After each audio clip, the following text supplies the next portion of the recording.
Welcome to the Postmodern Art Podcast, a podcast dedicated to giving artists who are wowing the world over the platform they deserve. I am your host, Nathan Ragland, and for today's episode, get ready for a truly diabolical conversation with a fantastic guest that I know you guys are going to absolutely love. Today's guest is NilbogLive, a metal goblin VTuber, as well as an animator, 3D artist, and indie game dev, spreading fun in the most stunning and evil way possible. As someone that pays attention a lot to what's somewhat happening in the VTuber community, seeing an incredible model just as Nilbog, as well as a good vibe that comes along with that model, it was only a matter of time before I took the opportunity to ask him to come on the podcast. And by God, I'm glad I did, because the conversation before you is such a fun chat that I know you guys are going to absolutely love. If you enjoy our guest, please make sure you support him with the links down in the description below. If you enjoy the podcast, make sure you like, share, subscribe, or follow whatever audio streaming platform you prefer. Leave 5 stars wherever you can. You know I see that stuff. You know it genuinely makes my day. If you want to go a little further with that support, may I recommend you check out the merch shop at fourthwall.com. We have some outstanding designs as done by some amazing artists, including the incredible logo design as done by Roshan Galaxy. And I know you would look fantastic in it today. And look, if all you want is a nice, cool, casual place to where you can meet some of the other guests of the podcast, or at least other people within this community, and have a good time and really grow, then may I recommend you check out our Discord server, the Artist Sanctuary. The server has surprisingly grown within the past couple months or so, with such incredible people that I get to constantly chat with here and there, and I think you would be a fantastic addition to that group today. But now, without further ado, please enjoy the Postmodern Art Podcast. 3, 2, 1. All right, Nilbog, before we really do get going, I must ask the icebreaker question of the podcast, if I may. Go right ahead. Let's say you get to go to a deserted island on your own accord. It's just you alone with your thoughts. You get to kick back, relax, breathe, get to really enjoy yourself for a little bit. With accommodations, I shouldn't say deserted, more like just a personal paradise away from society with like all the amenities that you could want.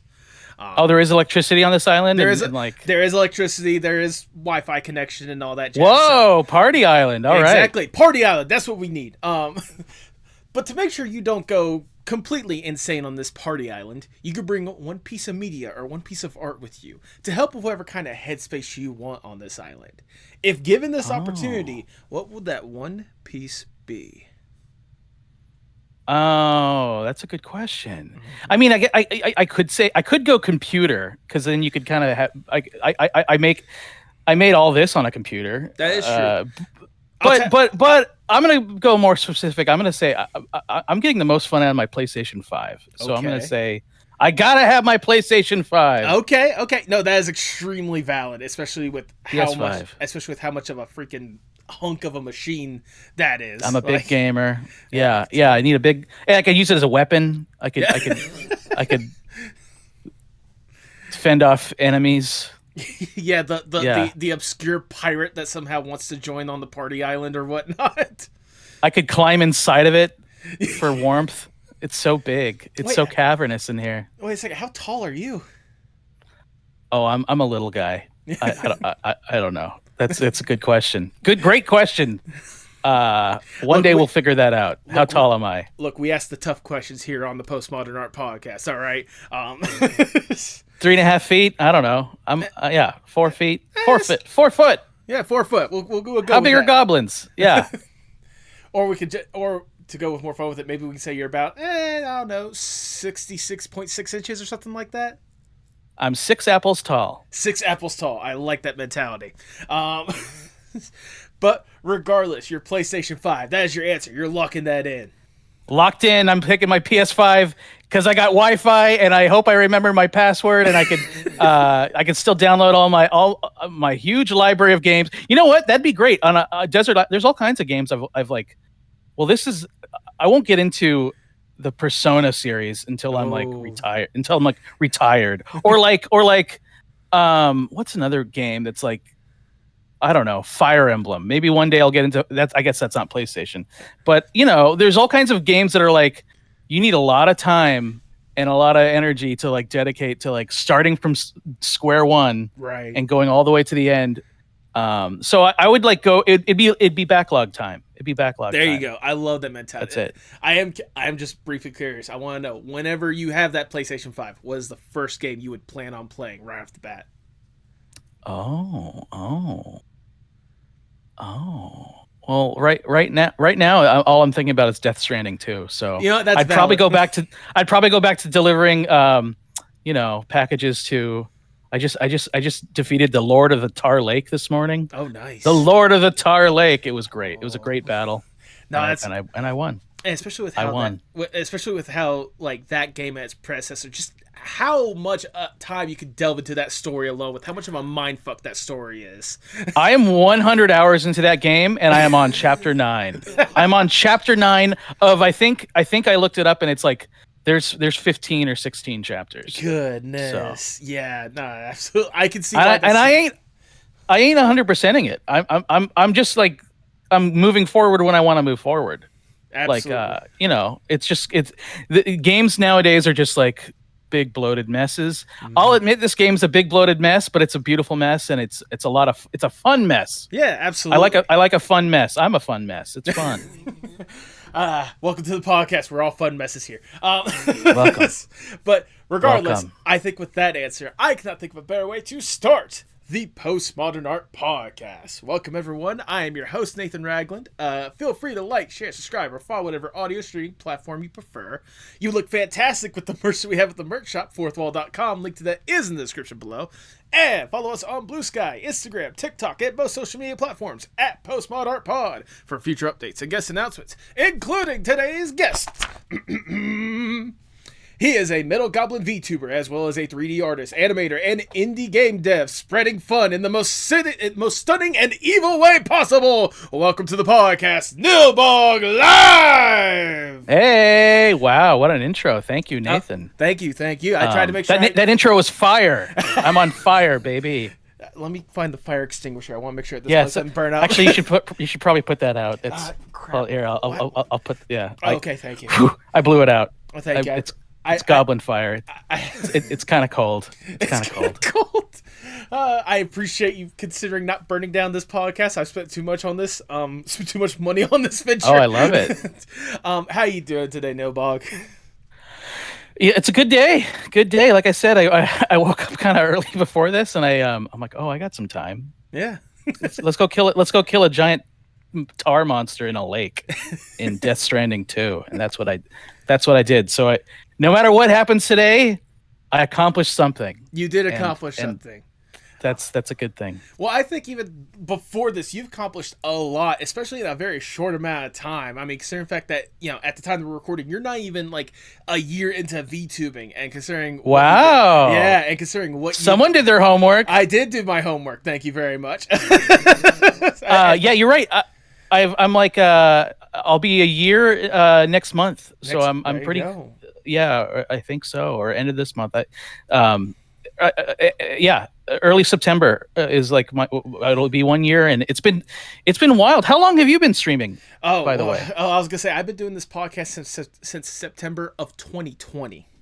Whoa! Yeah, cool. Yeah. So you were that's like during your pandemic podcast. Yes, I am a pandemic podcaster, but I have outlasted the strongest part of the pandemic more than anything else. Yeah, you made it, buddy. You're here, and the pandemic ain't. So yeah, exactly. And you made it. I did make it, and you've made a lot of ground in just a short amount of time as well. That's why I wanted to make sure to bring you on here to talk about the incredible stuff you've been able to do, more than anything else. But before we talk about the stuff you are doing nowadays, I want to go back just a little bit and learn more or less the origin story of Nilbog, or at least the flesh tuber behind the VTuber, if I may.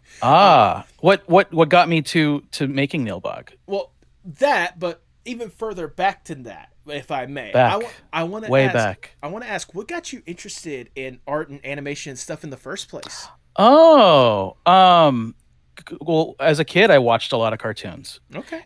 And like everybody else, I was fascinated when I was my earliest wants as a child, as a young goblin, to as a career. First, it was a dinosaur. I wanted to be a dinosaur, Hell and yeah. then after that, I saw I saw animation, and well, when I was really young, I didn't know that was a job. I thought, oh, they just found a mouse that had clothes and could act and could talk and could walk across and say the lines. Basically, and that's the mouse we're using today. They got a good mouse. Yeah. But eventually on the Disney, well, when I was watching, when as a young goblin, it was VHS. Okay. They would have like the behind the scenes at the beginning, like, our animators are working hard on the next Disney movie, Aladdin. Yes. And they would show the animators like flipping pages. And I'm like, oh, that's a job?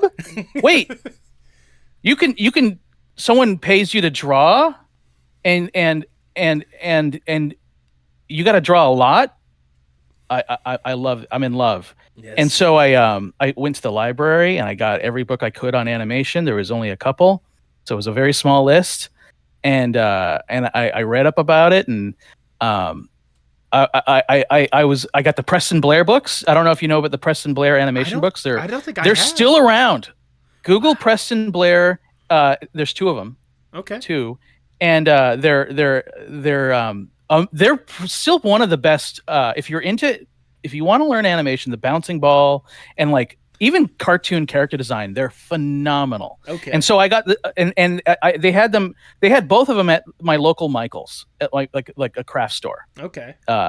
And so my mom got me those, and I drew everything in the Preston Blair books. So they're all like cartoon gorillas and cartoon kittens and ducks, and I just kept drawing and drawing. I wasn't very good, but I didn't. What I would say is I didn't give up. Exactly. And eventually, I would always draw as a kid. I would draw video game magazine covers. I loved video games, and I always said I had parents that encouraged me, and friends that were like, "Dude, you're the best artist I know." And so like that, all that like built. You know what? You get a little dopamine hit, and you keep going. Encouragement makes a difference. Trust me, so I know very well about that. That's why I've been doing this podcast for almost 5 years at this point. There you go. Yeah. So because people tell you you're good at it, or you should, or but so I went to school for it. Eventually I went to a fine art university to draw. Okay. I eventually dropped out because I wanted to. I didn't graduate from the fine art university because I didn't like when I was looking at what the graduates were doing, and I'm like, oh man, they're just working at the art store down the road. I kind of want to make films and make animation. And I was kind of like asking around. They're like, well, this is a fine arts school. We can't really help you with that. We can help you make giant paintings, and we can help you like make a career of being an artist with a capital A. But I'm like, well, I don't know if I want to be an artist with a capital A. I think I want to be an animator. And they're like, well, buddy, you're in the wrong school. Oh. They basically like I kind of came to that conclusion. Okay. I kind of came to that conclusion. So I actually like much to the chagrin of my goblin parents, I dropped out, and I enrolled in an animation school in Canada. And so yeah, this is. I know this is a long answer to a short question. No, this is perfectly fine, because if nothing else, like what you're talking about right now was going to be my next question anyway. So please keep going. Oh, okay, yeah. So then I went to animation school up in Canada. Okay. And I learned like, man, that's really where I started to get good. Okay. Like I thought I was good before I got to the school. I thought I was real hot shit. But when you're surrounded by every single classmate is like also has the same dream of being an animator, of being a cartoonist, or working for a Disney or a Pixar or a DreamWorks or a whatever it was. it makes you level up. It makes you like it makes you step your game up in the best way, like competition, like creative competition. And you make friends and actually a lot of the friends I made there, I've worked with out here. After we graduated in Canada, we all came to LA with internships and got jobs, and a lot of them I'll say one right now. This is Gob, my goblin buddy, classmates. We met at animation school up in Canada. Really? Absolutely. It's a true story, and we work side by side today. Like that's actually like one of my greatest things I'm thankful for is I get to work with like my best friend at work for my day job, and then when we're at lunch, we talk about like, hey man, what are you gonna do next for the next stream? And oh, I got this idea to do this, and what do you think? And then we get to do it on our nights and weekends. This became my new hobby. And I'm loving it. I recommend VTubing for anybody who's an artist but is into performing, because it kind of combines all kinds of disciplines. Oh, absolutely. And trust me, we will talk about all those disciplines when we get really into the VTubing stuff. But like, all right, that's a good place to stop for that's the whole, you got the whole history. I mean, it's a really everyone can finish fast forwarding. Yeah.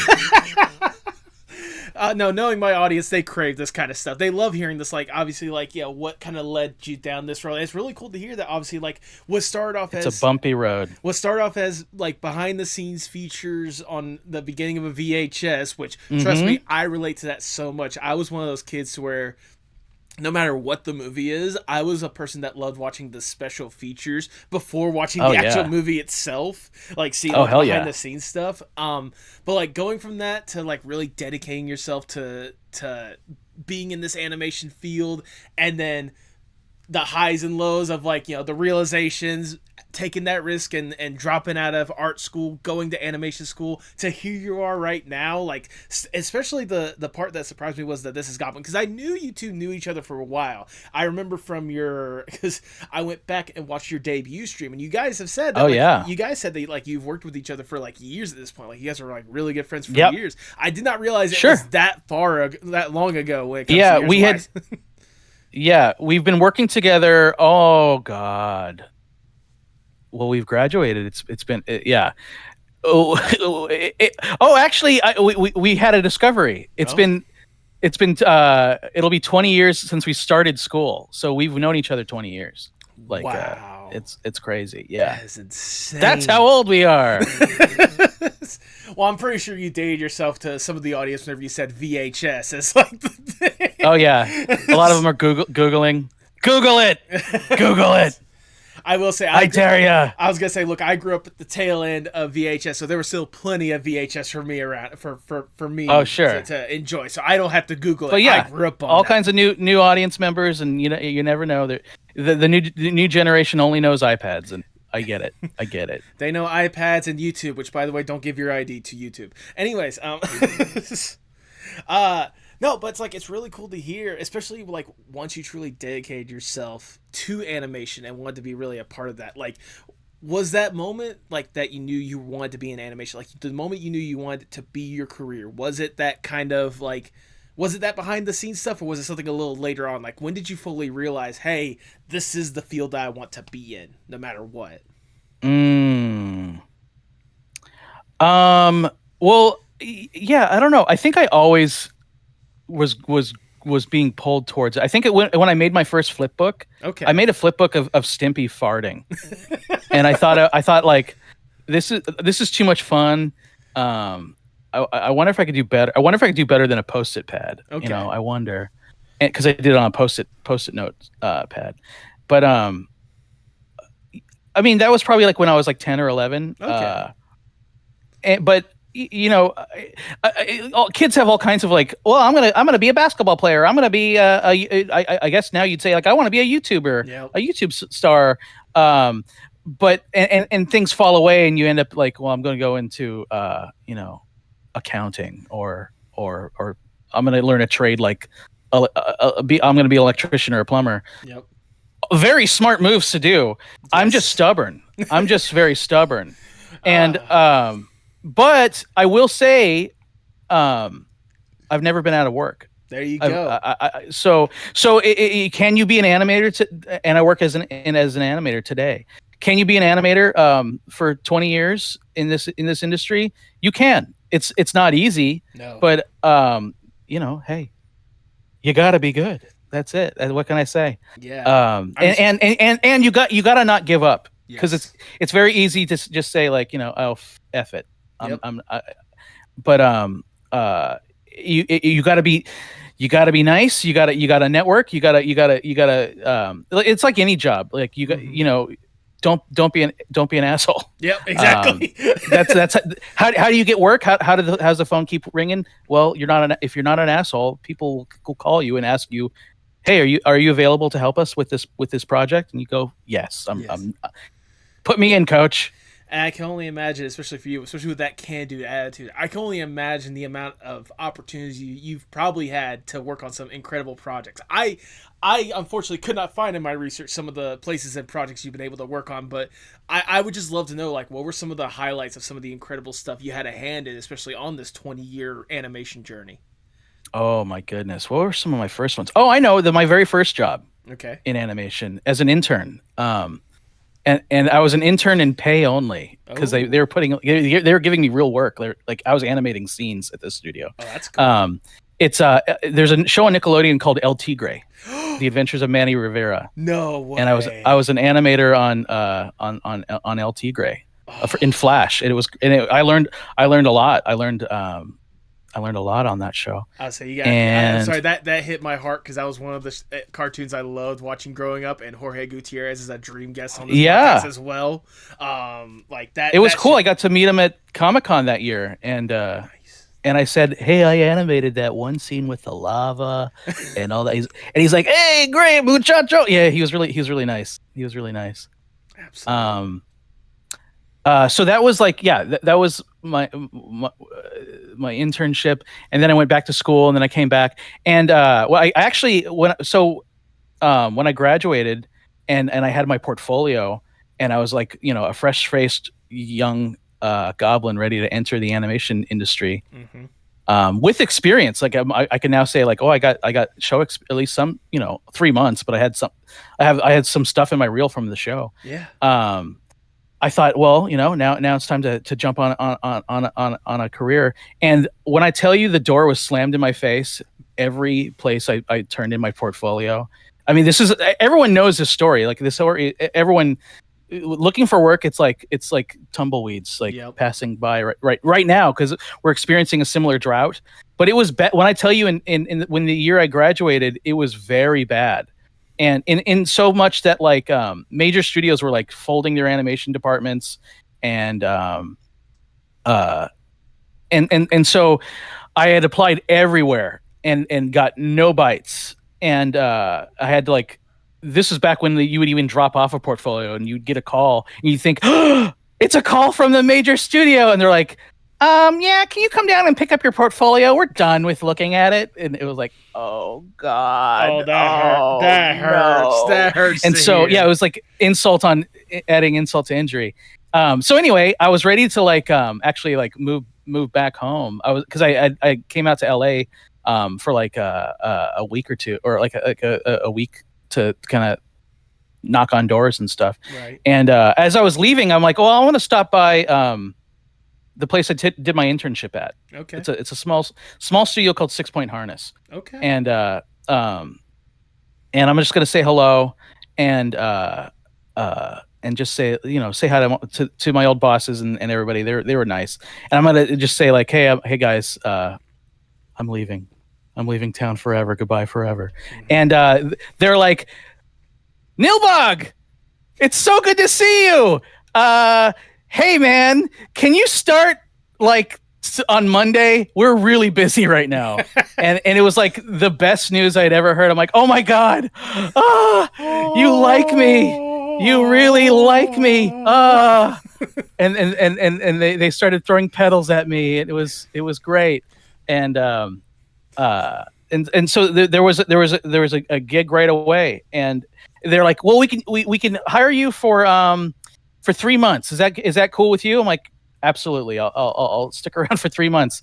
And 3 months became 8 years. I was there I was at this small studio for 8 years, and I would say like I learned a lot. They're like, we want to make you. They actually told me because I was looking to like kind of move on at one point. They're like, we want to make you a director here. We have bigger plans, and because I thought I would just be like an animator and jump around, and they're like, no, we kind of see you as. It actually took someone telling me we see you more as a director, and so like we want to start throwing you projects that you can direct. And I'm like, oh, that's incredible. Wait a minute, I didn't even think about me, a director. I like the sound of that, and so that's a carrot and a stick. They dangled the carrot, and then they gave me the stick. Then they could put me to work, nice. And so, but it worked. It worked. It was a very positive experience. And I was there for quite, and that's where Gob was an intern there as well. Okay. He came the next year actually, because I did my internship a year early. I jumped in. Okay. And then but we graduated the same year. We were in the same year. And anyway, we worked together at that studio for a long time. We did lots of fun projects. It was great. That's incredible to hear. Like, especially as that being the first gig that you mainly had, for it to last as long as it did. That I can't think of too many artists that I've talked to that have that kind of luck more than anything else. Yeah, and it's interesting because it's a small studio. When I say small, it's non-union. So we weren't for 8 years. I wasn't working on like one show that just lasted like 8 years. Like, I wasn't working on like Family Guy for like 8 years, right? Which is possible. It's a small studio, so they're doing like tons of commercials. And back then it was 2000 and like the early teens, and so like YouTube was just starting, and they were starting to fill up with all kinds of like shorts, and so we were animating different styles of shorts for like like Funny or Die, and all those types of places. Mondo Media, we were doing a lot of stuff for. Okay. And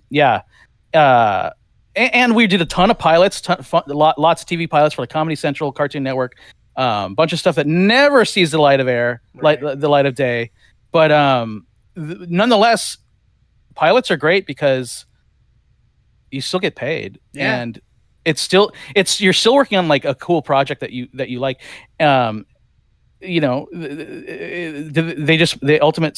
it's so hard to get anything made because they'll just pass, and they'll say like, nah, we're gonna go with this other thing. Well, I heard from, I think it was, so I recently got into audiobooks a lot lately, and I've been listening to Jeanette McCurdy's audiobook, I'm Glad My Mom Died, which I don't know, which is a heartbraking book. She's a Nickelodeon actress from iCarly, Sam and Cat. iCarly. Yep. And for those uninitiated with Jeanette McCurdy, but she's heartbreaking. She's great. That I've been listening to part of the way, but like I heard her talk like part of the way through that when it comes to like pilots or whatnot. Like at least at Nickelodeon, I can't say this is for everywhere, but at least at Nickelodeon, they'll look at all that they have on deck and they'll pick maybe a third of those pilots to put into production. I bet the number is even lower. Especially these days, it's probably lower, now, and especially in animation too. So many get produced, and when I say produced, we're talking millions of dollars are spent on pilots, and that they then just like, well now you have $1 million DVD. Yep. that you have a DVD that the studio spent $1 million on, and it's sitting right there, and they're just going to put it in a shelf. They're going to lock it up. Absolutely. No one can see it. Occasionally, people will post it like on their website like 10 years later when like they think they can't get sued. Or like, no one's going to come after him. Like, who gives a shit? Right. Like, but it's I always thought like a great idea for a network would be like, wouldn't it be cool to have a network that just showed old pilots that like all the stuff that like could never happen, and occasionally like Nickelodeon will air like they'll call it a shorts program, but it's really just like a lot of shorts programs are pilots. Yeah, they're just like rejected pilots. Or they're like, it's like an incubator thing. Like they're paying not a lot, but they'll pay people to like make a 3-minute or 5-minute short, and they'll air them as pilots. And the ones that like take off, the ones that like the audience responds to, or the internet now responds to, we'll get to make like, oh, okay, we'll give you 5 episodes. Let's see what you do with 5, or Well, it's all risk aversion now, but yeah, go ahead. I was gonna say, like, I know, especially like back in the day, that's how like a lot of some of the biggest cartoons that we love and cherish today, like that's how they got their start. Like Powerpuff Girls, Dexter's Laboratory, Adventure Time, which the journey of Adventure Time going from pilot to actual like series is insane on this. Yeah, it was a pilot for Nickelodeon. Yeah, pilot for Nickelodeon, and Nickelodeon said, nah. Yeah. I think Phineas and Ferb also had the same fate, if I remember correctly. Like, it was also initially pitched for Nickelodeon or whatnot, but they passed on it. Well, I mean, like, there's also, what was it? Steven Universe, Infinity Train. Like, I could go on a whole entire list of just different pilots for that. Oh, yeah. Yeah. Eventually got And made. when you're working on them, you always think, like, you know what? This is the one that's going to make it. I just know it. I know for a fact that this one, it just feels different. I love how I'm animating it. I love how the writing on this one is so crisp, and boy, is it beautiful. And then you finish it, and then it's like tumbleweeds. Yeah, there they go. They're just but that's so the lesson there is and it took me so long to learn this is you can't really. The best advice I can give to anybody who's in animation or wants to get into animation is be careful about attaching your ego to the show that you work on, to any work that you work on, because ultimately you don't own that. Exactly. If they're paying you, whoever's paying the bill owns it, and they can stop. That's your favorite shows get canceled all the time. And it hurts. And if you're an artist on that show, it really hurts, because that's how you're making your rent and you're paying your house. Exactly.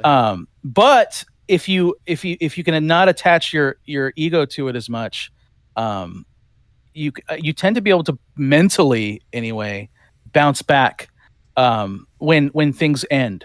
And because it's a transient business, nothing lasts forever except for like. Yeah, there's weird ones like The Simpsons and Family Guy that have lasted a very long time. But you know what? Those crews are like locked in for the most part. Like those crews are actually really hard to get on. Because like they're family at this point. Like they anyway. I'm tangenting, but no, you're good. Don't attach your ego to your work. Attach your ego to things that you do for yourself. Like Nilbog is an example of that. I wanted to do something that I got no notes on. Yeah, this is no notes, just me. Well, I guess, I mean, especially considering the fact how you got from animation. I'm curious, how did you make the eventual transition from animation to VTubing? Like, what was that like path like to get to the Nilbog that we're talking to today? Oh, good question. Well, I would say VTubing is animation. It's a type of animation. Absolutely. No, that's a side. That's not, I'm not disregarding that. I'm just curious on like at least how did you go from like. Oh, how did I? Well, good question. Goblin. This is Gob, my buddy that as previously mentioned, started actually a couple months, like 6 months before or maybe almost a year before I made Nilbog, and he actually well first of all, it started because we saw the writing on the wall in the last year at work. In animation right now, I think times it's tough times. Right. So many like people with storied careers, like, oh my god, that guy's never out of work. That girl's always working. She's like a hot commodity in the animation industry. Suddenly are like posting on LinkedIn, "Hey, I'm taking a job at Lowe's." Or like, man. Does anybody know any places that are hiring?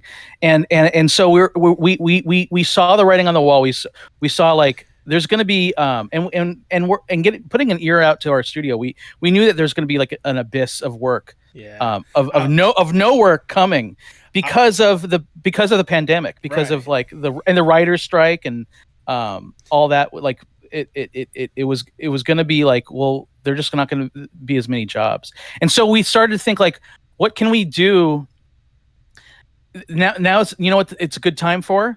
to learn a new skill. Yeah. To see what tools are out there for making animation. And Gob started to mess around with Adobe Character Animator, right, which has been around for a while, but nobody ever really does anything that looks very good with it. Yeah, I guess is the word. I was gonna say, like, correct me if I'm wrong. I'm pretty sure the most infamous example of Adobe Character Animate was that the one Simpsons episode that ended with like a live segment. Homer Live, yeah, and that was like pretty bad. That like showed it had potential, yeah, but it didn't really look that good, and it was kind of delayed and super janky so at points. It was pretty janky, yeah. Not for nothing. It was jank. You're right. And so, but Gob saw potential in that, right? And of course, he's a brilliant artist. He applied. He took one of his designs, ran it through Character Animator, rigged it all up, and set it like really. It's not that different from setting up a rigged character in animation. Right. Like if you've done Toon Boom Harmony or before that Flash, they're all similar. It's setting up, major like a head, eyes, and mouth swappable mouths, and like even like keep like Nilbog has these like poses that I'm doing, and you could if I was doing this in 2D, these would be like canned animation that I'm pulling these up on my Xbox controller. Right. He just pulls them up with a button. Yeah. And so he set up his character, and he came into work one day with the biggest skip in his step, and he was so happy. And I'm like, "Hey man, what'd you do? What's something's different about you?" And he's like, Gob. He said my real name. Okay. He's like, you gotta get into VTubing. He'd been VTubing, and I'm like, what's VTubing? And I'd kind of heard like, ain't that those like anime babe girls or something? Yep. And he's like, it doesn't have to be, brother. Exactly, brother. There's another way. And not that there's anything wrong with anime girls and big boobs and everything. No, of course. But he wanted to go for a different aesthetic, and I'm like, oh my god. This is the coolest thing ever. I was so impressed. This feels like live animation.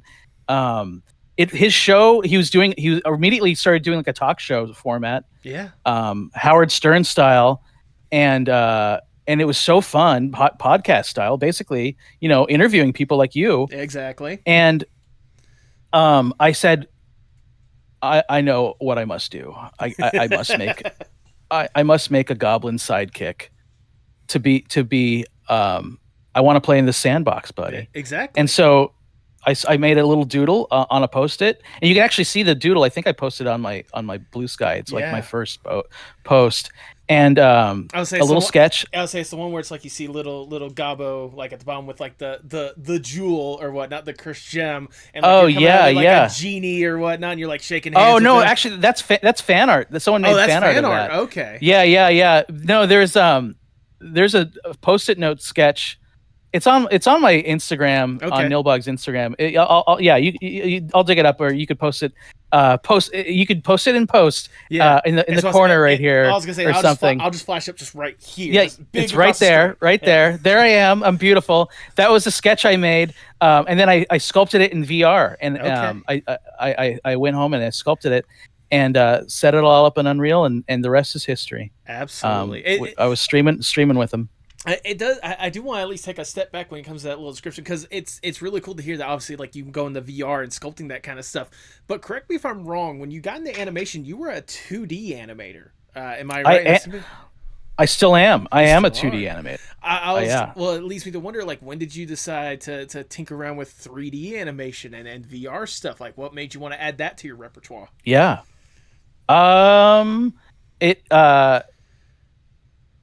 It was getting a VR. I got a VR headset. Okay. And it was, you know what? I got the PlayStation VR. It's all started with video games. Of course, I got the PlayStation VR, and the games are okay. I think VR gaming is like kind of dying, but like sadly, it's not doing so hot. Yeah. But there was like a weird app that let you draw on the PlayStation VR, and I'm like, this is so cool. And I had like a breakthrough moment. I'm like, oh my God, I got to do this for real. I can't do this on no effing PlayStation. Yep. I gotta get an Oculus. I gotta do this on my PC. I gotta do this and see. There's got to be better tools. And so I went on eBay and I got the cheapest I can find Oculus Rift, and it came the next day. And buddy, I'm still using it to this day. I made Nilbog with that.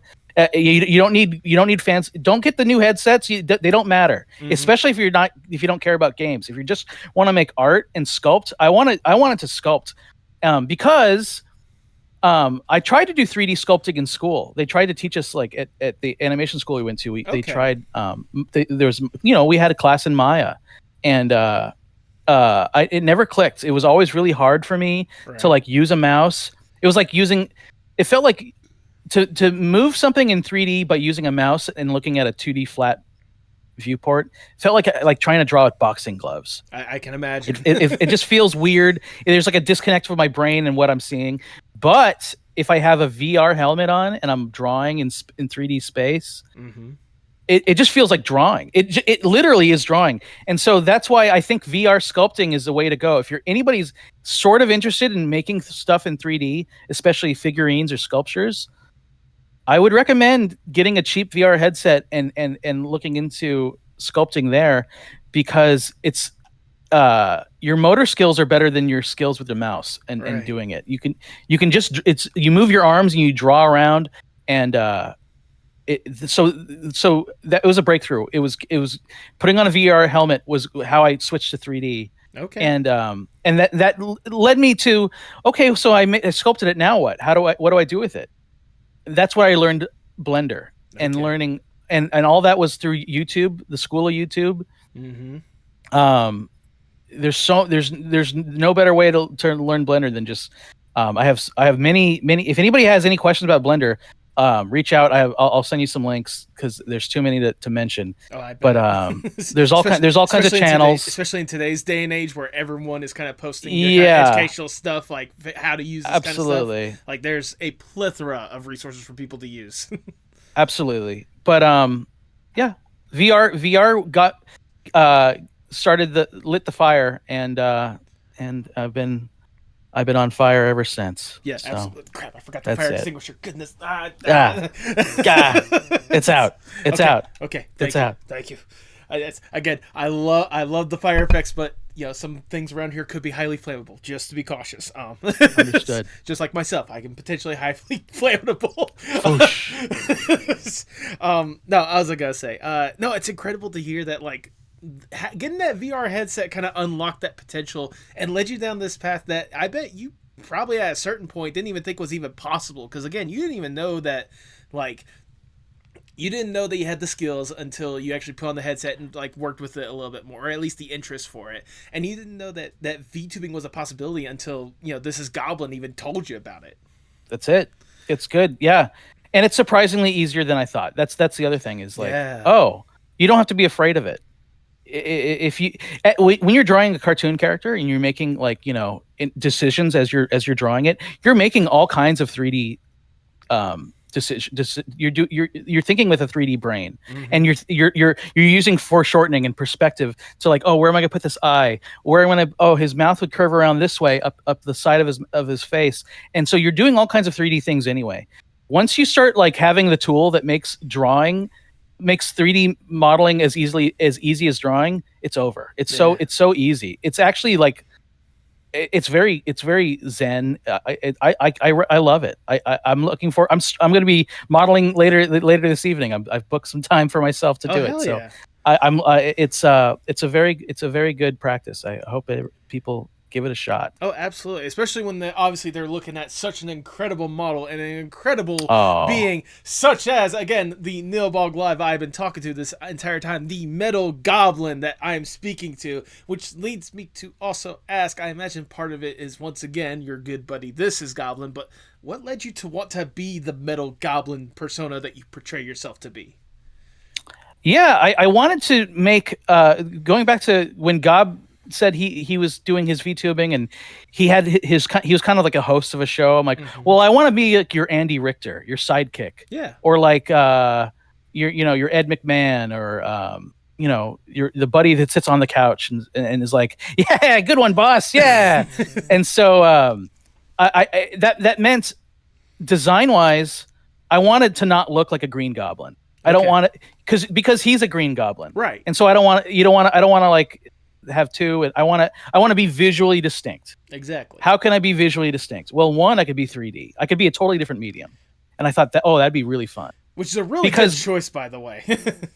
2D and 3D together are really fun because and the style of his show is so Pee-wee's Playhouse. Yes. And so Pee-wee's Playhouse mixed mediums all over the place. Mm-hmm. There was 2D animation, there was 3D, there was stop motion, there was puppets, there was live action, and it all just lived in this house.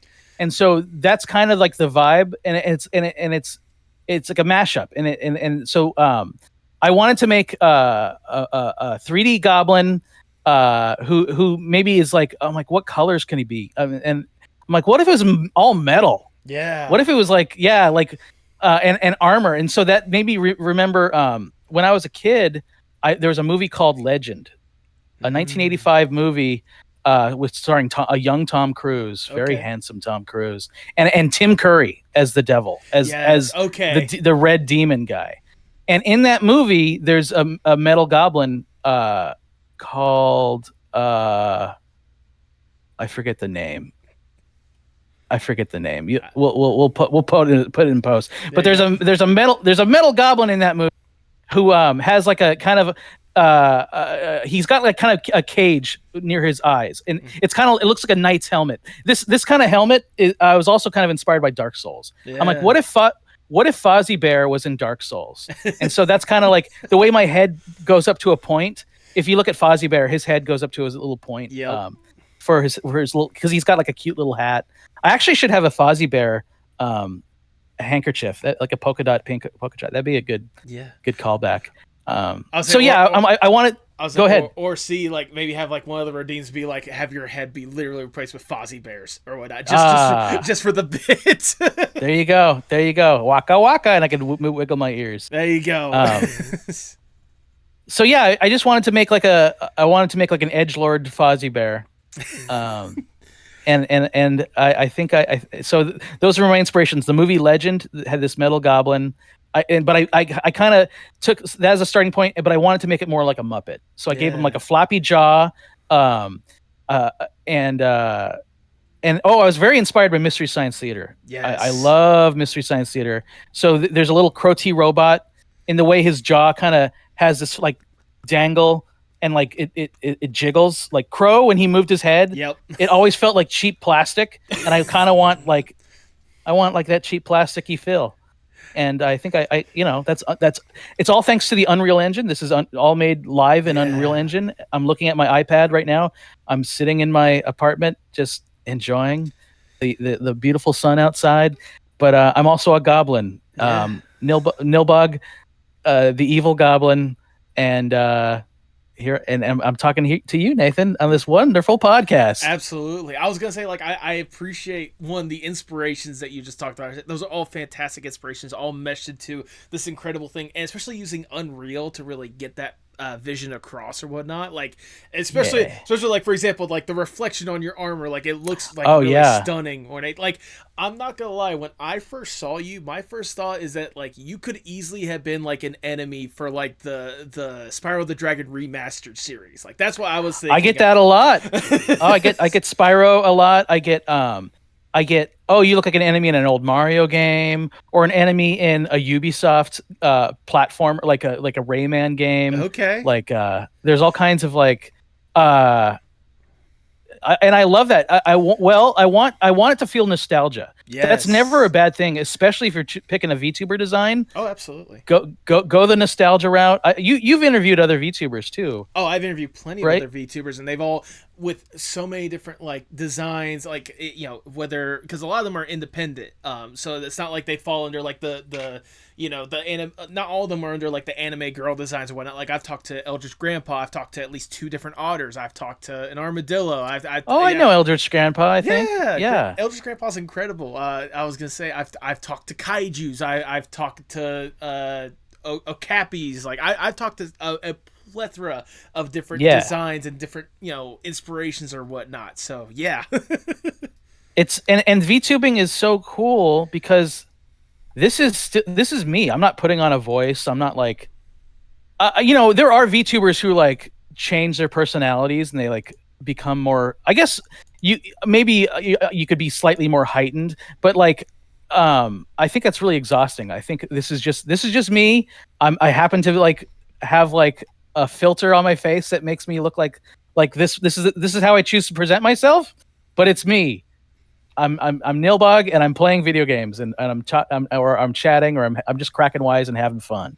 Absolutely. Like, it's just absolutely insane, especially how you've been able to portray yourself, not portray yourself. Portray, I guess, would be the proper. Never betray yourself. Never betray Always yourself. be true. Exactly. Always be true. And the way you've been able to be true to yourself, but also like projecting yourself in such a cool, fun manner. Like, I can only imagine, especially since you've been able to debut. Like I said, like, I believe when this episode comes out, we will be literally sneaking up on your 1 year, because you said you debuted in early September, right? In early September, I think. I have to go back and I got Gob and I are trying to plan some sort of like anniversary stream. Yeah. So we'll do something. Well, for context, this episode is going to be the first Thursday of September when it comes out. So it'll probably be around that time whenever Happy streaming anniversary, Nilbog. Yay! And the fact that, from that first stream where This Is Goblin summoned you to here you are right now, yes. Like, it's got to be very interesting. He summoned me. But it's got to be very interesting for you. There he is. I'm a big fan. I'm a big fan. I'm a big fan. That's another thing I forgot to mention. Like, not like, we talked about like the cool inspiration or whatnot, but like we gotta get into like the nitty gritty when it comes to like some of the cool stuff you've been able to do, because like you had mentioned here and there or whatnot, it's not just like, some of the standard VTuber models where it's like they have the camera, they do motion track or all that kind of stuff, which is part of it. But like, you've also found a way to incorporate like an Xbox controller, like Steam Deck stuff. Like, what exactly... How should I word this? What's been the process like to really assemble Nilbog? Like, how have you been able to how have you been able to build up yourself to this cool person with all the different toggles and all the stuff to go with it? It was a journey, because of course, you never end up like waking up like, I know how to make a VTuber from start to finish. Right. And to even ask like the steps of making Nilbog, like I've had people say like, can you just like, I'll pay you, write down the steps of how you made Nilbog, or can you make one for me? I'm like, buddy, this I couldn't. I don't even know how I did it. It took so long. It's such a roundabout way of getting to a point of learning that it's. But ultimately, what started me down this path was I reached out to a YouTuber who was posting Blender tutorials that I loved. He was actually posting Blender tutorials of how to do like puppet swappy like mouths in Blender. Okay. And I was like, I was making a Blender animated short, and I'm like, I wrote him and I said, hey man, I love what you're doing, and no one is doing tutorials that explain how to do this in Blender. Will you help? Do you want to help me on a project? I was I had a little money because it was a commission, and he helped. His name's Logan Gardner. Yeah. And then so we worked together on a project, and then after that I was thinking about VTubing, and I was explaining like, oh, I want it to work this way and that way. And so I basically teamed up with this guy, Logan Gardner, because I knew how to do the design part. Right. I know how to do, like, I could make the metal goblin, and I could make like the T-pose of me just standing there still. But to do the live stuff, I had to do a lot of research, and I actually offshored a lot of the rigging to Logan, because I know how to do it in Blender, but that doesn't necessarily transfer one-to-one to Unreal. Right. And so I needed to go to an Unreal expert, and so that's the other thing is VTubing. You need to go to a lot of experts. You got to go to usually there's someone who designs it and someone who rigs it, and in a great case it could be someone who could do both. But I went to an Unreal technical director, Logan, and he took Nilbog to the finish line for the rigging part. But he also showed me how to like set up. So I'm able to like he showed me how to add new things, so I could take these things off. I could become a line cook. Oh, nice. For a greasy spoon. I could have my solid gold Labubu. I can attach charms. Your 24 karat Labubu. 24 karat solid gold Labubu, baby. What else do I got? Big Nose Bug. Yes. Big fan of Big Nose Bug. I got boobs. That's when the hype train starts. Right down there. Heckle and Jekyll. Gotta pull out the giddies, right? Yeah. Cool sunglasses, complete with reflection and refraction. Like, all thanks to Unreal Engine. Unreal is like one of the most powerful graphical engines for video games. And guess what? It can make great VTubers too. There's not a lot of people who do it. There's not that many Unreal VTubers. You could probably count them on two hands. I was gonna say, like, the only ones that I know right off the back of my head, or off the back of my hand, is you, and then I think Pumpkin Potion also does. Pumpkin Potion's in Unreal? I didn't know that. I think I could be wrong in assuming that, but I'm pretty sure they're also in Unreal. Wow, that's very cool. I know I had no idea. I'll check them out. Well, I'm very familiar. Yeah, that's great. Let's see, what else do I have? I have Knuckles the Echidna. Nice. But yeah, either reach out. Like in my case, I hired him. I just like, look, wow. So I mean, this is real work, right? You can't get good results and ask someone, can you do it for me for free? Right? No, unless they're obviously. like.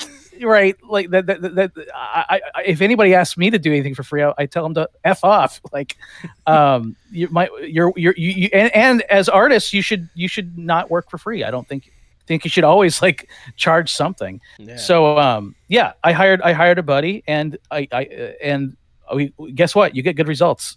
Yeah. And guess what? We're making a video game together now. Exactly. Yeah. No, I was actually going to lead up to that point, because I know this is the same person you're actually working together with. That's why I mentioned in the intro that you're becoming more or less an indie game dev. What is this? Oh, yeah. What is this game that you and him are collaborating together with to bring out to the world?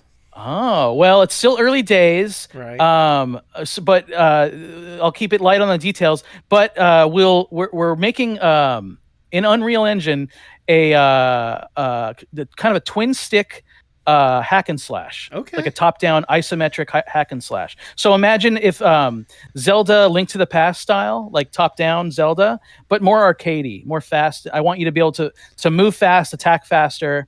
In the old Zeldas, you can't move and attack at the same time. And I want you to be able to move in any direction and like swing a sword or cast magic or dodge roll and see what kind of gameplay that opens up. So we're early days. I'm doing most of the design. Right. We're kind of splitting it up the way we split up Nilbog. I'm doing most of the design and animation, and he's handling most of the rigging and the technical things. But he's also Logan's no animation slouch. He also has been animating some, and he's doing a lot of the background design or block out of the stages and stuff. So it's a total team effort. It's just the two of us right now. Right. We're trying to get a demo out. We were trying to get something ready for Unreal Fest, but that's fast approaching. So we're just working on it on our spare time. Like, we're both full-time artists, and now streaming is now taking up my time. So it's when I'm not doing my full-time 9-to-5 job, and when I'm not streaming, I'm also doing another job of making a video game. Yeah. Are we addicted to work? Yes, we're slightly addicted. And is it a problem? Maybe. But it's a lot of fun when you can work with your friends. Well, I was gonna say, like, especially with like the fields you've been able to like put yourself into, like, obviously it's gonna be work in one form or fashion. That's just how work is. But it's work, but it's a type of work that's also fun. Yeah. And I'm curious, and if you're satisfying your curiosity, it doesn't feel like work, and it feels like it feels like play. Exactly. I've actually always wanted to make a video game. I've been a gamer all my life. Okay. And so this has been I'm learning lots of new things. It's like learning animation all over again, like because like you got to do things differently. Like when you're making a character that can run in any direction. Like okay, I made one walk cycle, but now I got to make him walk in like he's got to walk backwards. I got to make a backwards walk cycle. He's got to strafe. I got to make a sideways run cycle. Like it all adds up, and like does that mean all the enemies have to do that too? Yes. I have to make there's so many cycles. Yep. It never ends. Plus, especially with what you guys are going to be doing as well. Like I imagine, because I don't know exactly how the process would look or whatnot, but especially when you're trying to make sure it turns in a direction, you gotta make sure that it looks like that in just about every single direction. Like you can't just blends. Yeah, it blends. You gotta make sure that like when you're walking forward, whenever you're looking to the back, it doesn't look weird or whatnot. Like yeah. No, it's been great. Unreal is really great though. So like it blends animation. Like if I do this gesture or this, it's blending between the two of them. Right. Or it automatically is kind of like blending them. So it tweens them. Yeah. There you go. So yeah, but all that is has been a fun kind of learning process, and I've been loving it. I mean, it's gotta be really cool to even like taking a step back, thinking about all like the cool stuff you've been able to do in one form or fashion, like whether it be like the animation from early on to here you are doing like the VTubing and now dipping your toes when it comes to indie game. Like it's gotta be surreal to think like, wow, I've been able to do so much as an artist. It is now. Well, I didn't even think about that until you mentioned it. That's amazing. What's next? So what could next year bring? Every year there's some new curiosity. So just stay curious, right? Yeah, exactly. Well, I mean, I also want to like reminisce on the past a little bit when it comes, because I wanted to ask some of this stuff like a little sooner, but obviously we got really into the good conversation. I didn't want to like break that train of thought. Yeah. But like, for example, like back to your like animation days or whatnot, like I'm curious because again, like you only talked about like your first 8 years or whatnot working at the one place or whatnot, and you said you've had 20 years in the industry. Is there a personal, like, at least, like, crowning achievement or, like, one of the things that, like, you're the proudest of when it comes to a project you've been able to have a hand in? I have a problem with the term, like, best or proud or, like, the top, because I always feel like you're always going to be chasing that. Like, right. It's like your white whale. But I have had some great projects. Once I left, I've only worked at 2 studios. That's the other strange thing. In animation, that's pretty rare. Yeah, usually you jump from like, you're at Netflix and then you go to DreamWorks and then you're at Sony and then you're at, another place. I've worked at this small indie commercial house, and then I moved to WB, Warner Brothers. Oh, and so I've been, and that's where I'm at, and that's where I've been for the almost 9 years now. Wow. So it's so at WB I was on some great projects. I was a director on Unikitty. It was a show on Cartoon Network. And what else? I was on I was on Animaniacs, the Animaniacs reboot. Yes. At Hulu. That was a lot of fun. That might be up there, that because as a kid, as like a 10-year-old, 11-year-old goblin, I worshiped the Animaniacs. I loved them.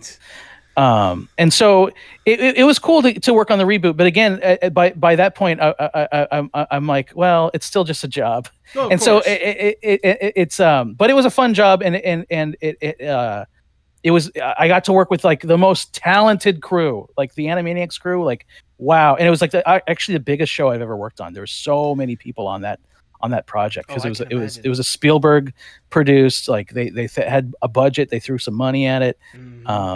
I would get in early in the morning, and one of the animators played piano, and he would play there at the Warner Brothers the office we made the Animaniacs now is been bulldozed to the ground, but because WB's like destroying old buildings or making a new one.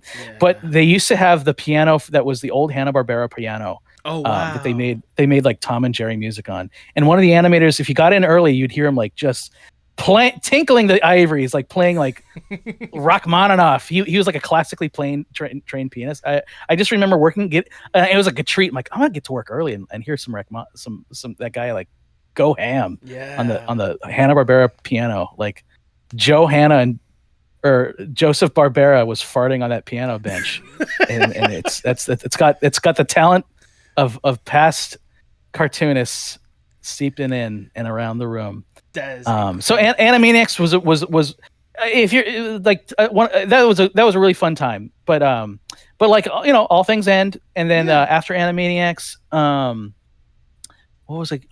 Bugs Bunny Builders. It was my first preschool show. I was on a preschool show. That was a lot of fun. That was a lot of fun. It was I got to draw all the Looney Tunes characters, Bugs Bunny and Porky and Daffy and Tweety, and that was great. After that, I worked on Creature Commandos for a little bit. Like a very like that was a big jump from preschool to like the most violent. I was drawing like.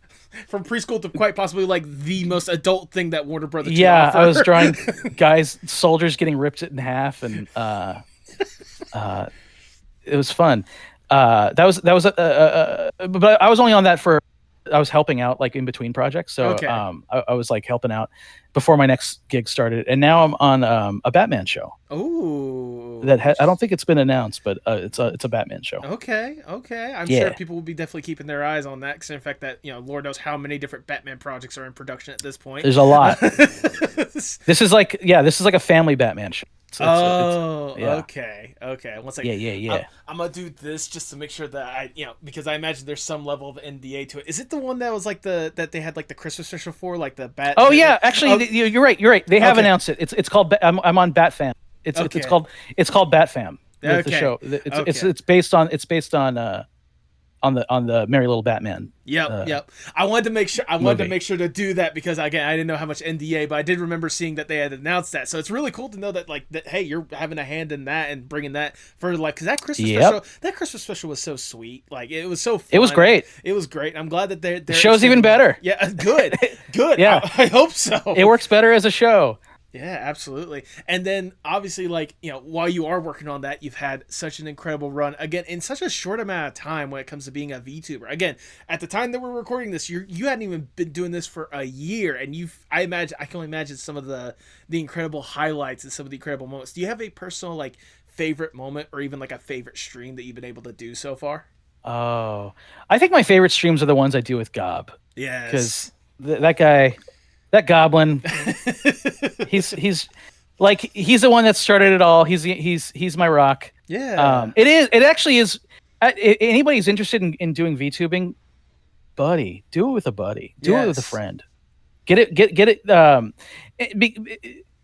Yeah. That goes for any hobby. That's not like a secret. Like, absolutely. It just makes it. You have someone else who can, one, hold you accountable, and two, you can ask questions like, hey, what's the way that Twitch does redeems? How do I do that again? Anyway, any of the streams where we collab, which, they're not, I don't do it too much, but they're memorable. Those are really fun. Other than that, I just like playing games. Oh yeah, no, absolutely. I mean, I imagine some of the fun moments you've been able to have, whether it is like, again, you rocking with This Is Goblin, or having fun trying not to completely crumble in moments, just like the clip I saw the other day of you and Castle Crashers whenever they had the new update, and you and Gabo and like just having fun. Yeah, I'm gonna get the smooch the princess. I'm gonna smooch the princess. Yeah. I got the smooch the princess. Yes. And I've been doing some Blender streams and VR sculpting streams. So I was gonna say about actually, that. those have been really fun too. I do like sharing art, and I don't do a lot of tutelage. I don't do a lot of like explaining, because I kind of feel like you should. I'm not a teacher, and like you're kind of like in a different mindset. So I just kind of do it, and people can follow along. And if they have questions, I'll answer them. But it's a lot of fun. I do like making art on stream. That's been fun. Yeah. I mean, what was it? My personal favorite of the art streams or when I was seeing you make the gob boo boo or however you want the little gob however you want the solid gold the boo boo. The solid gold. Yeah, I don't have that as a redeem, but I should. Yeah, I just have gob. There you go. Multiple gobs. Yeah, multiple gobs. It almost seems like you're a big fan of this as Goblin. I'm his number one fan. and Skull and his little skull. He is someone that I need to reach out because I definitely want to get him on the podcast. And in fact, as a little teaser, I'm going to try to see if I can get him on also when it's close to his, I think, 2-year anniversary because I believe he debuted on Halloween. So I want to get him. Gob, reach out. Yeah. Oh, yeah, that's right. He did. Yeah. So I want to try to get him in October because I feel like that's obviously the most appropriate month to get him on. So, I think this stuff in advance, people. Yeah, I love that. Yeah. No, I mean, like, especially like it's just really fun to see the fun you've been able to have, like, since you've really embraced this kind of path more than anything else. Thank you so much. It's been great. Yeah, I'm having fun, and I'm gonna keep doing. I'm gonna keep doing it as long as it's fun. I don't really have like big ambitions. Like, I kind of think like I'm definitely in small VTuber category, like right. And I'm totally comfortable with that. I because I have a day job. Yeah. There's no way if you to be like a full-time VTuber. I mean, it's in the title. It's full-time. Yeah. And I'm VTubing will never pay me what animation does. So because for that you have to be like Hasanabi or like you have to have like 1,000 people in your chat. Yeah. You have to have more than partner. So anyway, I think I'm happy. I'm happy finding one thing VTubing does do is you kind of find your tribe. You kind of see who comes by again and again, and it's really nice to have people that check in while you're playing a game or while you're goofing around with art or whatever you're making. Yeah, I was going to mention that. I can only imagine the community you've been able to build, especially in such a short amount of time, has got to be like really cool and surreal. Like they're great to have this like fun group that just loves you goofing off and just having fun with this stuff. I think, and people show up for you. They don't show up for really what game you're playing, or really what you're doing. The ones who come back, the ones who come back are the ones that matter the most. So. Yeah, absolutely. I mean, it does lead me to more or less like seeing obviously like what you've been able to do so far and what you still have to do because like I said, you got more animation ahead. You're not slowing down streaming anytime soon unless you got IRL stuff, which obviously we understand. And obviously you're making the game as well. It does lead me to wonder, for this next question, if I may, what if we go a little bit above and beyond, if I may, because Nilbog, I want to give you more or less the dream scenario. Let's say I am Big Shot Mr. Moneybags. I come to you and I'm like, look, Nilbog, we have seen what you've been able to do, and it is absolutely sensational on all the different fronts that you've been able to have a hand in. We know that you can do more. You just need a little extra push, a little extra platform to get you to that point. We have access to everyone and anyone in whatever industry possible, and more money that there should be possible. We probably should be giving that back to the animation industry to make sure that they have like good living wages and health insurance and all that kind of stuff. # same with animation forever and always. But we'll focus on them a little bit. We promise. Right now, we are focusing on you and you alone. If given this opportunity, what would be the dream Nilbog project? Whoa, good question. Yeah. Yeah, actually, Gob and I have been pitching around some stuff that use VTubers and things. So it would probably be the thing we pitched that I can't talk about. Oh, yeah. Maybe if I can get Goblin on, I can get it out of him. That's fair enough. Yeah. No, I don't think you can because there's NDAs involved. Oh wow, there's actually NDAs of okay. Yeah. So, but basically, I mean, it involves. This technology, and it involves it would be like a fancy version of what you see.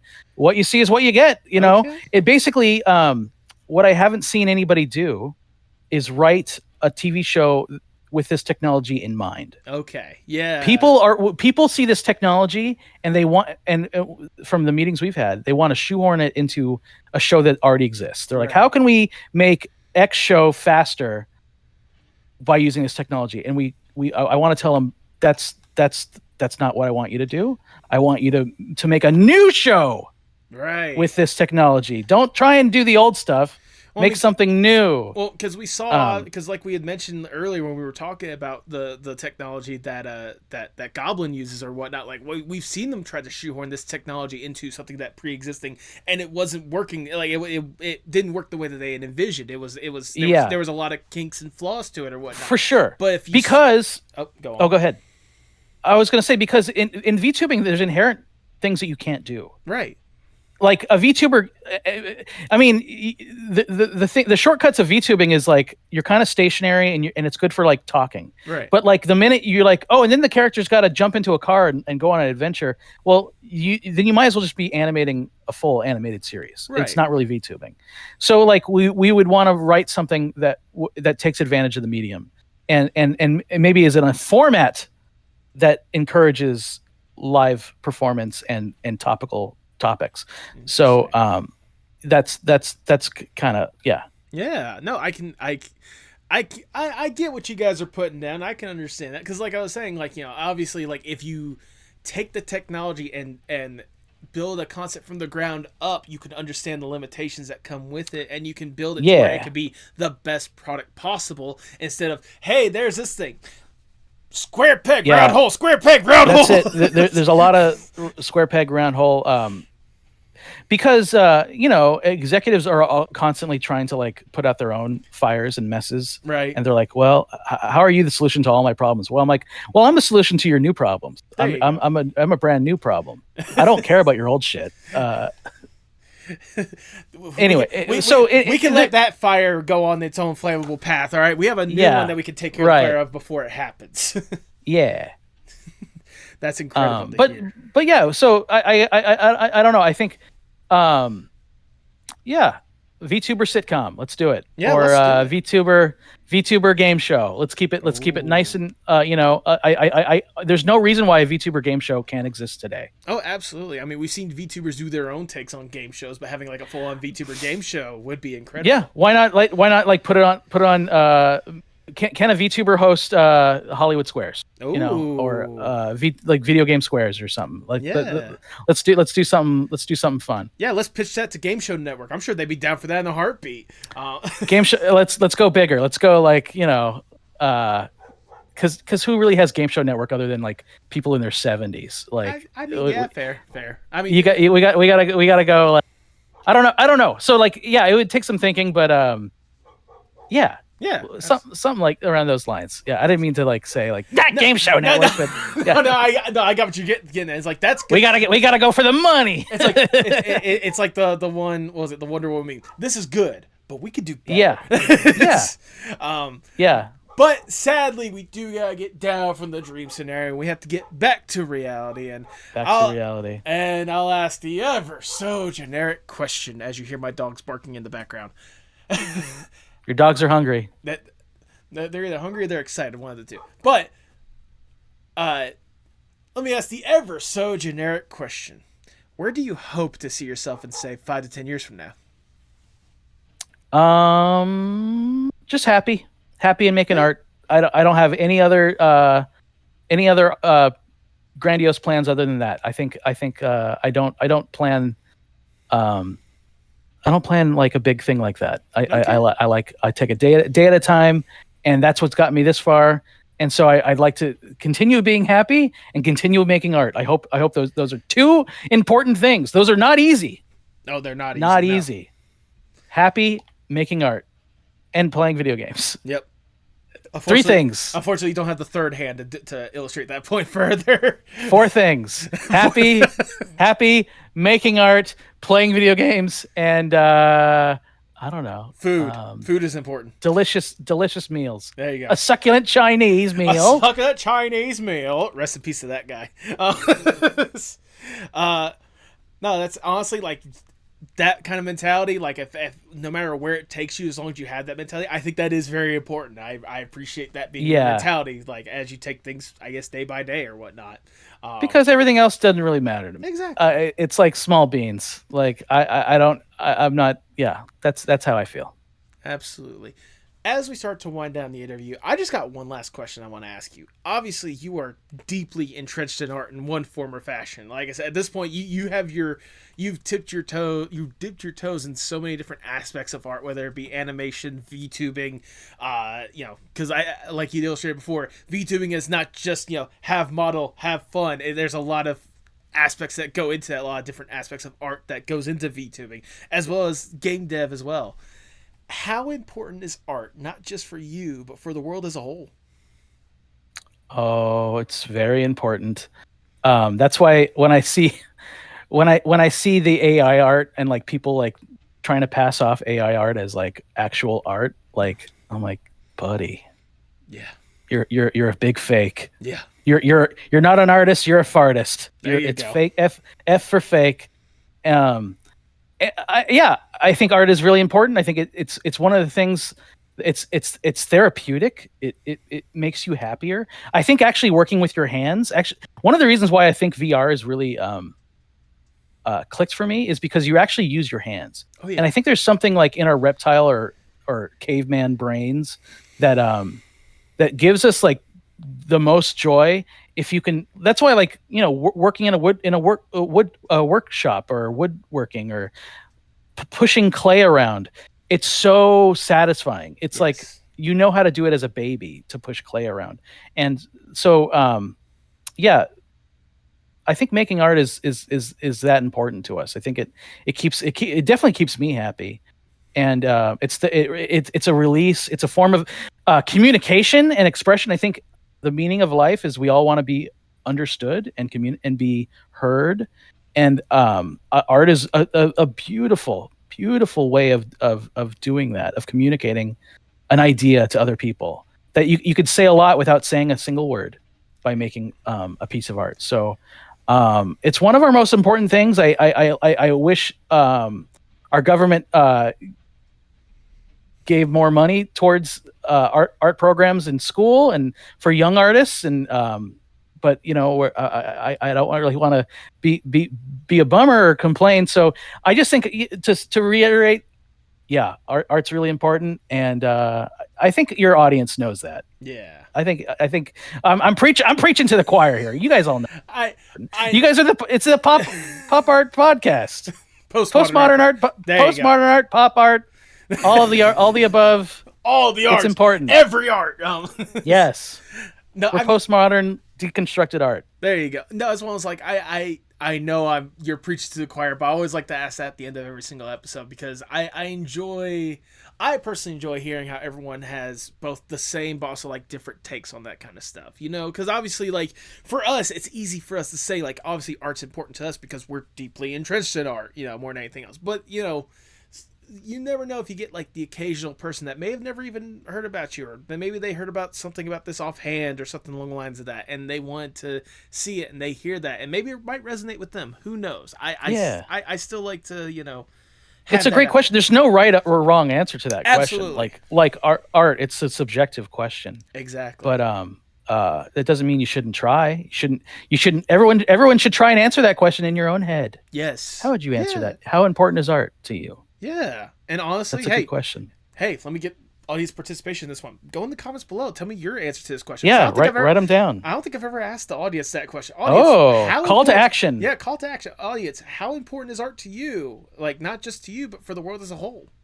But tell us in the comments, won't you? Absolutely. But regardless, for your answer, I've got to say that is wonderfully worded, if I do say so myself. Thank you.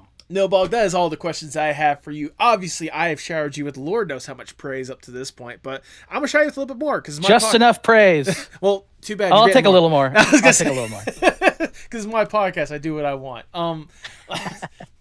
Like I said, Nilbog, ever since I first got the chance to see you, I don't even remember the first time I got exposed to like you. Oh yeah, I'm curious. Yeah, no, it may have been TikTok or because obviously like I'm entrenched when it comes to VTubers. You know what it was? There's a VTuber named Shindigs who like blasted me out, and there's another YouTuber, Saros, on YouTube who made like a video on YouTube. Well, I was gonna say Goblin Eye. But I'll say even then with those, I don't think I've ever seen those videos or Oh, whatnot. okay. So I was gonna say, like, for me, because I'm in a lot of like VTuber circles just in general or whatnot. So I know that, like, oh, cool. You know how VTubers can be. They like to praise and shout out like other VTubers, especially ones with like really cool design. And I'm pretty sure like that's how I got even aware of you in the first place, because I love that. Because like I said, like instantly from the start, like your design is one of the coolest ones I've gotten to see in this community. Like I think you can attest this. There's a lot of incredible designs and a lot of cool stuff that people are doing with their VTuber models. Yours is every day, and yours, I genuinely mean, yours is one of the most like creative ones I've ever seen. Like, and it's one of the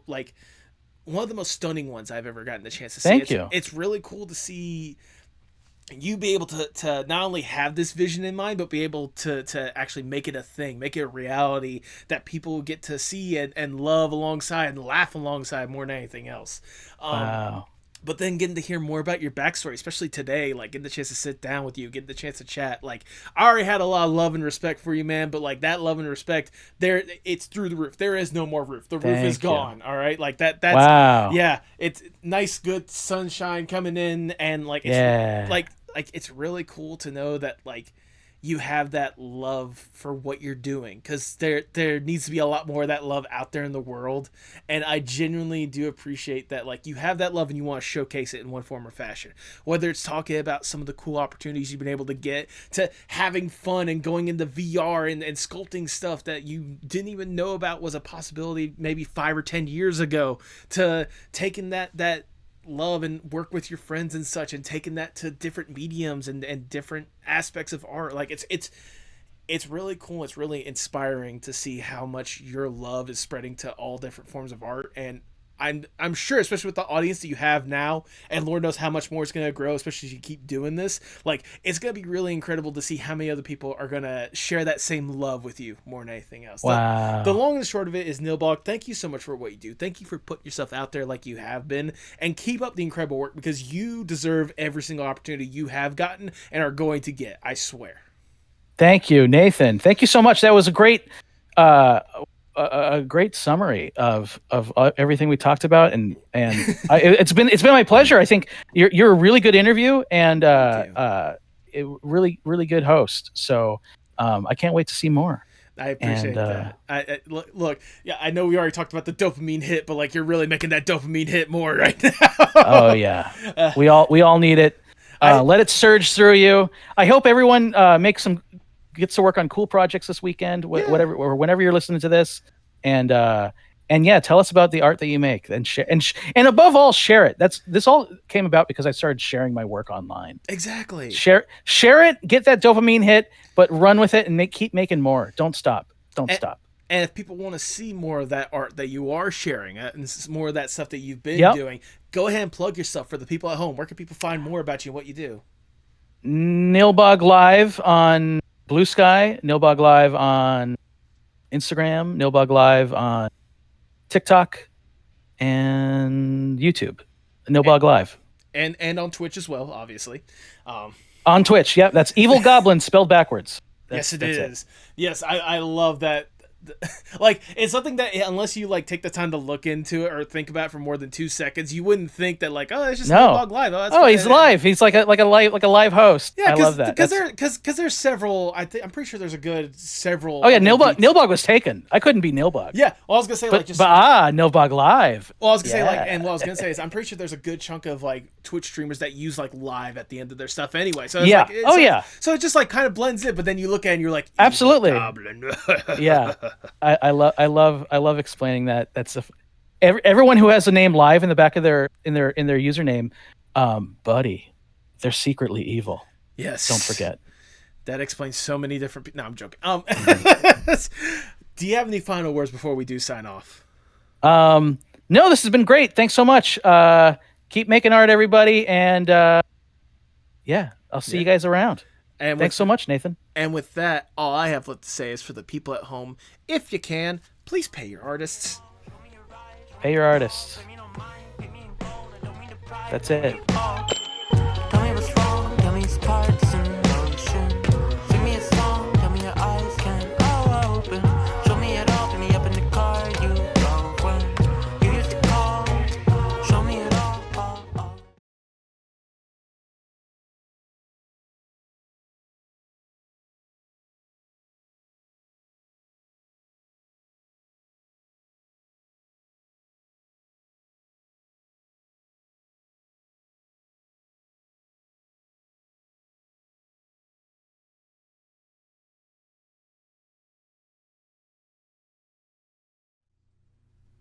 thank you so much for sticking around to the end. If this is your first time listening, I cannot tell you how much I appreciate it. Like I said in the intro, Nilbog was just a fun person to chat with, and I'm so glad I got a chance to even make myself known to him, let alone chat with him. And Nilbog, if you've gotten up to this point, thank you sincerely for taking the time to do this. You know, it's guests like Nilbog, just in general, that no matter how much research I do, no matter what I could potentially talk about, I am always surprised and amazed when it comes to what my guest has to say. You know, I knew going into it that Nilbog was an animator. I mean, that was something that I kind of went into it going. But hearing just kind of the legacy that he's been able to have in that field, with having a very rare experience in the animation field, like, it makes me feel lucky, the fact that, you know, I got the chance to crack that egg open, you know? It's always cool. It's conversations like this that make me always love having these kind of conversations, because I always get to learn something new. I always get to be surprised by whatever my guests could potentially be talking about. It's always refreshing at the end of the day. Like, don't get me wrong, it's not like, you know, I'm bored of these conversations. Far from it. I'm always deeply invested, but it's always great to have that kind of surprise. It's always great to, like, have a plan for something, and then, like, halfway through just be like, oh wait, no, we're talking about this now, or we're doing this kind of conversation now. I think that's just the beauty of a conversation in the first place. Not even just a podcast, just a conversation. You know, you can have a million different ways that a conversation can play out in your head, and somehow it'll be the one you never even considered with how a conversation is going to go. It's that human element at the end of the day. Something I'm always going to champion no matter what. That's why I encourage you guys to, hey, just keep up the conversation. Whether it be about Nilbog or just in general, just keep up the conversation with your friends. Learn about stuff that you never knew about them before. Tell them stuff that you may have never told them before.